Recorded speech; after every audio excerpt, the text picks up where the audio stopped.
I'm Susan Mundy and I work for Oxfordshire Mind Wellbeing Service. And can you tell us a little bit about Mind? Yes, okay. Mind is a mental health wellbeing service, and as the title suggests, wellbeing, absolutely everybody is welcome. Everybody has mental health, whether it be good or bad, and days can be different. So I work in the Southern Vale, which means my base is at Abingdon, and I work through Didcot, Wallingford, Henley, Tame.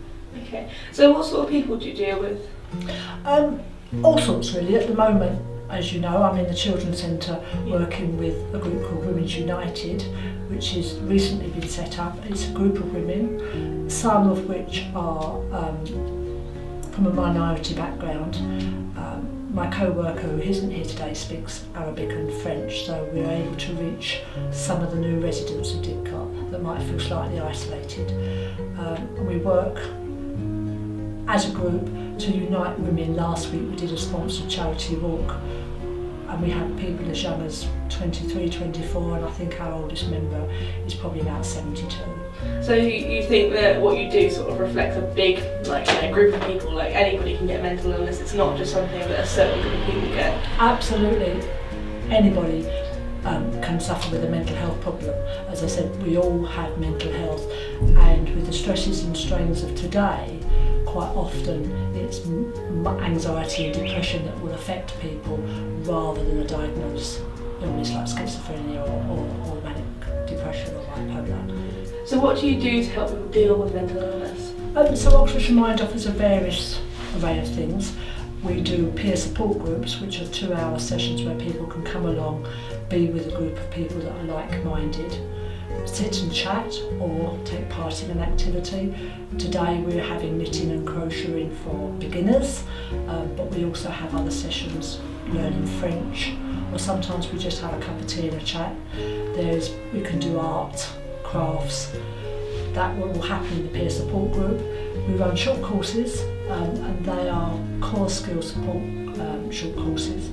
So self-esteem, managing stress, managing strong emotions, and that is where people will come once a week for 2 hours for 6 weeks and learn skills to cope with their everyday life. So are you paid or are you volunteering? No, I'm a paid worker. Okay. But we do have a very, very good volunteer training system, and we have wonderful volunteers that give very freely of their time.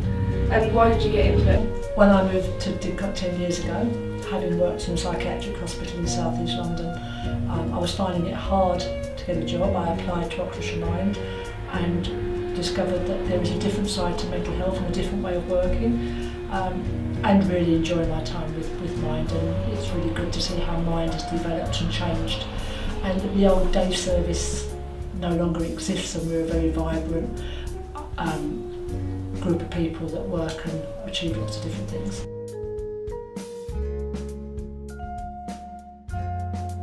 This group that I'm running today is called Women United. We've been here in the Children's Centre for about 2.5 months now. The group was set up to build a community for women in and around the Didcot area. Absolutely everybody's welcome. At the moment we've got a really lovely little group, but absolutely everybody's welcome. What we're trying to do is have a group of women that share their skills and their abilities. It's not about what Nabila and I can offer, it's about what the women can offer. And this morning, one of the ladies is actually teaching the rest of the ladies to crochet. We find that by sharing skills and having people doing things, it allows them to talk more naturally and freely.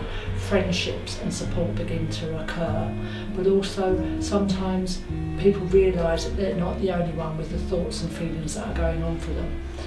Loneliness is quite a major problem. Even if you're young and have children, if your first language isn't English, then you can be really, really lonely.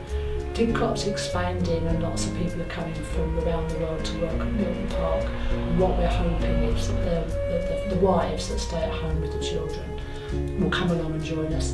We do allow children, which is very unusual for Oxfordshire Mind, but we've discovered that for some people, if they don't bring their children, they're unable to attend. So we have a small group of children under 5 Last week being half term, we had a charity fun walk around Edmund Park. There was 12 ladies, but there was about 14 very boisterous, very wet children, but a fun time was had by all. We have a slightly more serious note about us. We are a mental health project, but we play that down. What we want is people to feel happy and comfortable, and then hopefully their self-esteem and their mood will lift through friendship and support.